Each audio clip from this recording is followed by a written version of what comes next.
I'm sure we were all very interested today to see what Brendan Rodgers would say in his first press conference since the transfer window saga. He was asked about the article from The Sun last weekend and asked if the inside source should resign, and he was very clear about that situation, that yeah, they absolutely should. Now, do I think that we'll actually ever get to the bottom of that or find out who it was? Probably not. And then very publicly calling out the club for not getting him what he needed during the transfer window. It was clear what we needed, and we needed it early. We had these qualification games. Summer 2025 was a critical window for us to get players in and to be ready for these games, and we weren't ready.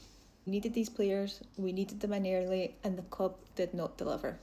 Now, I don't know if we should read anything into this, but a few weeks ago he was 150% certain that he was staying here until the end of the season. Now, controversially, it's just 100%. Just in case it wasn't clear, I was being sarcastic there. And then next up was about the statement. So he rightly said, the club put out a statement and I'm not here to answer those questions because they are not mine, which he is absolutely right. These questions were not over Brendan Rodgers. This was to do with the club and their activity during the transfer window. Also pleased to hear him say, I'm not here to tell supporters how to feel, which is true. And then also, the quality of your life is a quality of your communication.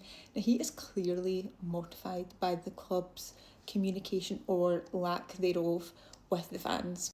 So overall, just pleased that he didn't try and defend the board, didn't try and defend the club's position. He is holding them to account. Whether it'll make any difference, who knows. But, I'm glad he didn't come out with any lines like, the board bleed for the club. Because that really was not my favourite ever Brendan Rodgers quote. Pleased that we get back to talking about football this weekend, but also important that all the other issues aren't just swept under the rug.